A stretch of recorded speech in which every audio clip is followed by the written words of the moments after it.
വൻ ഭക്തജന തിരക്ക്. ദർശനത്തിനായി 12 മണിക്കൂറോളമാണ് ഭക്തർ കാത്തുനിൽക്കുന്നത്. 1 മിനിറ്റിൽ 65 പേർ വരെയാണ് പടി ചവിട്ടുന്നത്. ശബരിമലയിൽ ഇന്നു മുതൽ പ്രതിദിനം 75,000 പേർക്ക് മാത്രമായിരിക്കും ദർശനത്തിന് അവസരം. സ്പോട്ട് ബുക്കിംഗ് തിങ്കളാഴ്ച വരെ 5,000 ആക്കി ചുരുക്കിയിരുന്നു. വി വിനോദ് തയ്യാറാക്കിയ റിപ്പോർട്ട്. വിനോദ് തത്സമയം തന്നെ ചേരുന്നുണ്ട്. വിനോദ്, വലിയ തിരക്കാണ്, നമുക്ക് തൊട്ടുപുറകിൽ കാണാം. 2-3 ദിവസമായുള്ള തിരക്ക് അതേപടി തുടരുന്നു. വലിയ ഈ ക്യൂ ഒഴിച്ചാൽ മുകളിലെത്തിയാൽ സുഗമമായ ദർശനം സാധ്യമാകുന്നുണ്ടോ?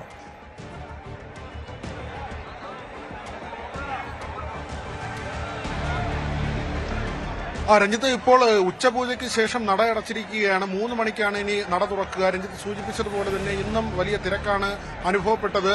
പ്രത്യേകിച്ച് പുലർച്ചെയാണ്, നട തുറക്കുന്ന സമയത്താണ് ഈ തിരക്ക് അനുഭവപ്പെടുന്നത്. അതായത് രാത്രി പമ്പയിൽ നിന്ന് കയറുകയും നട അടയ്ക്കുന്നതോടുകൂടി ഇവിടെ എത്തുന്ന ഭക്തരുണ്ട്, അവർക്ക് ദർശനം ലഭിക്കില്ല. പിന്നീട് പുലർച്ചെ പമ്പയിൽ നിന്ന് വീണ്ടും ആളുകളെ കയറ്റും. അങ്ങനെ ഒരു തിരക്കാണ് പുലർച്ചെ അനുഭവപ്പെടുന്നത്. നമ്മളിപ്പോൾ ഉള്ളത് ഈ സന്നിധാനത്തിന് തൊട്ട് താഴെയാണ്. നാളികേരം ഉടയ്ക്കുന്ന ആ സ്ഥലത്താണ്. ഇവിടെ ഈ അയ്യപ്പ ഭക്തർ അവർ നെയ്ത്തേങ്ങയിൽ നിന്ന് നെയ് പാത്രത്തിലേക്ക് പകരുന്ന ഒരു ദൃശ്യമാണ്. അഭിഷേകത്തിനുള്ള നെയ് പകരുന്ന ഒരു ദൃശ്യമാണ്. വലിയ തിരക്ക് അനുഭവപ്പെടുന്നില്ല. കാര്യങ്ങളെല്ലാം തന്നെ നിയന്ത്രണ വിധേയമാണ്. നമുക്കറിയാം രഞ്ജിത്ത്, കഴിഞ്ഞതിന് മുമ്പിലത്തെ ദിവസം ശബരിമലയിൽ ഉണ്ടായ അഭൂതപൂർവമായ തിരക്ക് അത് വലിയ ആശങ്കയിലേക്കും വലിയ ഭയത്തിനുമൊക്കെ വഴിവെച്ചിരുന്നു. എന്തും സംഭവിക്കാവുന്ന ഒരു നിലയിലായിരുന്നു കാര്യങ്ങൾ. പക്ഷേ ഇതിനൊക്കെ ഇപ്പോൾ മാറ്റം വന്നിട്ടുണ്ട്. പക്ഷേ നിലയ്ക്കലും പമ്പയിലും ഇപ്പോഴും തിരക്ക് തുടരുന്നുണ്ട്. പ്രത്യേകിച്ച് ഈ ക്യൂവിൽ 12 മണിക്കൂർ വരെ നിൽക്കേണ്ടി വരുന്നു എന്നതാണ്. 7 മുതൽ 12 മണിക്കൂർ വരെ നിൽക്കേണ്ടി വരുന്നു എന്നത് വലിയ ബുദ്ധിമുട്ടുണ്ടാക്കുന്ന കാര്യമാണ്. മാത്രമല്ല കുഞ്ഞുങ്ങൾ ഉൾപ്പെടെയുള്ള നിരവധി ഭക്തർ വരുന്നു. ആദ്യ ദിവസങ്ങളിൽ മറ്റ് സംസ്ഥാനങ്ങളിൽ നിന്നുള്ള ഭക്തരാണെങ്കിൽ ഇപ്പോൾ കേരളത്തിൽ നിന്നുള്ള ഭക്തരും ഇവിടേക്ക് വരുന്നുണ്ട്. ഹൈക്കോടതിയുടെ നിർദ്ദേശപ്രകാരം 75,000 പേർക്കാണ് പരമാവധി ദർശനം നൽകാൻ കഴിയുക. ഇത് 1 ലക്ഷം വരെ ആകാമെന്ന് നേരത്തെ ദേവസ്വം ബോർഡ് വ്യക്തമാക്കിയിരുന്നതാണ്. പക്ഷേ ക്രമീകരണങ്ങളുടെ അപാകത അതുതന്നെയാണ് കോടതിയുടെ ഇത്തരമൊരു ഉത്തരവിന് ഇടയാക്കിയതും.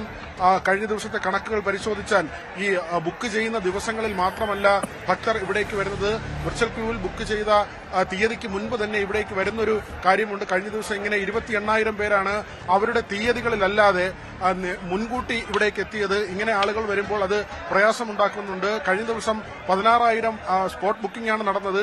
20,000 വരെ സാധ്യമാകുമെന്ന് നേരത്തെ തന്നെ ദേവസ്വം ബോർഡ് അറിയിച്ചിരുന്നതാണ്. പക്ഷേ 6,000 പേരുടെ കുറവുണ്ടായിരുന്നു. അതേസമയം അല്ലാതെ വരുന്ന ഭക്തരുണ്ട്. അതുകൊണ്ടാണ് അങ്ങനെ ഒരു തിരക്ക് അനുഭവപ്പെടുന്നത്. അതിന്റെ ഒരു ക്രമീകരണമായിട്ടുണ്ട്. ഇപ്പോൾ നമുക്കിപ്പം ഒരു ഭക്തൻ ചേരുന്നു. എത്ര മണിക്കാണ് ഇവിടെ വന്നത്, എപ്പോഴാണ് എത്തിയത്, എത്ര മണിക്കൂർ കൊടുത്തു കയറി വരാൻ? നമസ്കാരം, ഞാൻ തിരുവനന്തപുരത്ത് നിന്നാണ് വരുന്നത്. ഇന്നലെ 3 മണിക്ക് പമ്പയിൽ നിന്ന് നമ്മൾ ക്യൂവിൽ കയറിയതാണ്. ഇവിടെ എത്തിയപ്പോൾ 10:45 നട അടയ്ക്കാൻ 5 മിനിറ്റ് ഉള്ളപ്പോഴാണ് ദർശനം കിട്ടിയത്. ഏകദേശം 7-8 മണിക്കൂറോളം ക്യൂ നിന്നു. അതിൽ കണ്ട സങ്കടകരമായ ഒരു കാഴ്ച എന്ന് പറയുമ്പോൾ ഈ കൊച്ചു പിള്ളേർ, 9 മാസം പ്രായമായ കുട്ടികൾ, 5 വയസ്സ് 6 വയസ്സ്, ഇന്നലെ ഈ ബാരിക്കേഡ് തകർത്തുകൊണ്ട് മറ്റുള്ള അയ്യപ്പ സ്വാമികൾ വരുന്ന സമയത്ത് ഈ 5-6 വയസ്സായ ഒരു മാളികപ്പുറം പെങ്കൊച്ച് ഒരു മാളികപ്പുറത്തിന്റെ പുറത്തൂടെ ഇവർ വന്ന് വീഴുകയും അതിന്റെ കാലിന് എന്തെങ്കിലും സംഭവിക്കുമെന്ന് നമ്മൾ പേടിച്ചു പോയി. പക്ഷെ വേറെ കുഴപ്പമൊന്നും ഉണ്ടായില്ല.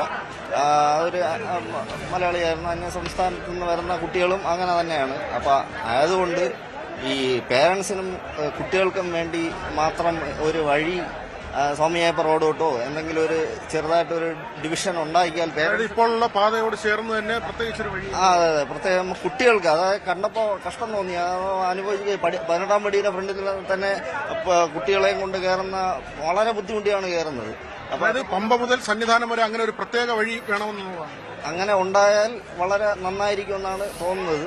ഹൈക്കോടതി, ബഹുമാനപ്പെട്ട ഹൈക്കോടതി അതൊന്ന് നേരിട്ട് പരിശോധിച്ച് തീരുമാനം ഉണ്ടാക്കിയാൽ വളരെ. രഞ്ജിത്ത്, അതൊരു വളരെ പ്രധാനപ്പെട്ട കാര്യമാണ് രഞ്ജിത്ത്. നമ്മൾ കഴിഞ്ഞ ദിവസങ്ങളിലൊക്കെ കണ്ടതാണ് ഈ കോമൺ വഴിയാണ്. അതായത് നീലിമല വഴിയുള്ള പാതയും പമ്പയിൽ നിന്ന് കയറുമ്പോൾ മറ്റൊന്ന് ചന്ദ്രാനന്ദ റോഡ് അല്ലെങ്കിൽ നമ്മൾ സ്വാമി അയ്യപ്പൻ റോഡെന്ന് പറയുന്ന വഴിയും. ഇതിൽ ചന്ദ്രാനന്ദ റോഡ് വഴിയാണ് ട്രാക്ടറൊക്കെ ഓടിക്കയറുന്നത്. ഒരുപക്ഷെ ഇദ്ദേഹം പറഞ്ഞതുപോലെ അതിന് വശത്തുകൂടി ഒരു പാത അവിടെ പ്രത്യേകം നിർമ്മിച്ചാൽ, ഇപ്പോൾ ട്രാക്ടർ ഓടുന്നതിനൊക്കെ തടസ്സമില്ലാത്ത തരത്തിൽ കുറച്ചുകൂടി വീതിയിൽ അതിനോട് ചേർന്ന് തന്നെ ഒരു പാത നിർമ്മിച്ചു കഴിഞ്ഞാൽ ഈ കുട്ടികൾക്കും അവരുടെ പാരന്റ്സിനും വരാൻ ഉള്ള ഒരു അതിനുവേണ്ടി മാത്രമായിട്ട് എക്സ്ക്ലൂസീവായിട്ട് അങ്ങനെ ഒരു പാത നിർമ്മിച്ചു കഴിഞ്ഞാൽ അത് വലിയ ആശ്വാസമാകും. ഹൈക്കോടതിയുടെ പരിഗണനയിലുള്ള പല വിഷയങ്ങളാണ്. അതിൽ ഇങ്ങനെ ഒരു പാതയെക്കുറിച്ച് ചിന്തിച്ചാൽ അത് വളരെ നല്ലതായിരിക്കും. അങ്ങനെ ഒരു ആശയമാണ് ഈ സ്വാമി മുന്നോട്ട് വയ്ക്കുന്നത്.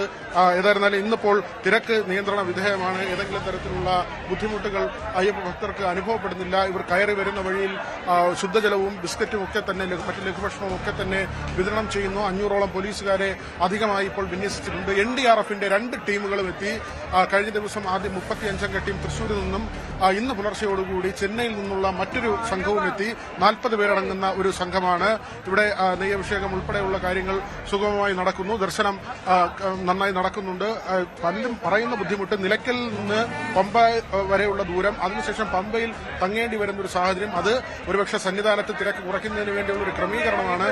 മറ്റൊന്ന്, ഇവിടെ എത്തുന്ന ഭക്തർ ദർശനം കഴിഞ്ഞാൽ അവരെ മല ഇറങ്ങാൻ ഒന്ന് അവരോട് നിർബന്ധിക്കുക. അല്ലെങ്കിൽ പലപ്പോഴും ഈ ഭക്തർ 2-3 പ്രാവശ്യം ദർശനം നേടുന്നതിന് വേണ്ടി ഇവിടെ വിരികളിൽ തുടരുന്ന ഒരു സാഹചര്യമുണ്ട്. പോലീസ് അതുകൂടി ശ്രദ്ധിക്കണമെന്നൊരു അഭിപ്രായം ഉയർന്നു വരുന്നുണ്ട്. വിരികളിൽ നിശ്ചിത സമയം മാത്രമേ തങ്ങാൻ അനുവദിക്കാവൂ.